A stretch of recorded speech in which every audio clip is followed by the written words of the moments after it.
தேவன் அருளின வேதம் அவன் இருதயத்தில் இருக்கிறது.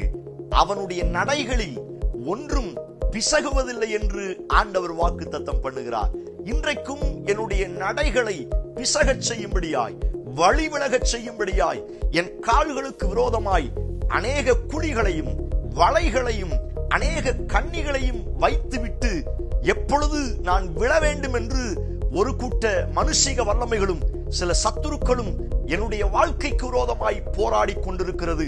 அவர்களுடைய எண்ணம் நான் நிற்கக்கூடாது, நான் விழ வேண்டும், நான் நடக்கக்கூடாது என்பதற்காய் பல ரீதியில் எழும்பிக் கொண்டிருக்கிறார்கள்.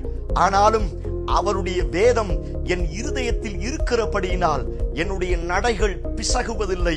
நானும் என் பிள்ளைகளும் என் குடும்பமும் என் கையின் பிரயாசங்களும் அவருடைய வார்த்தையின் கீழ் இருக்கிறபடியினால் ஒரு நாளும் நாம் வழிவிலகி பிசகி போக மாட்டோம் என்று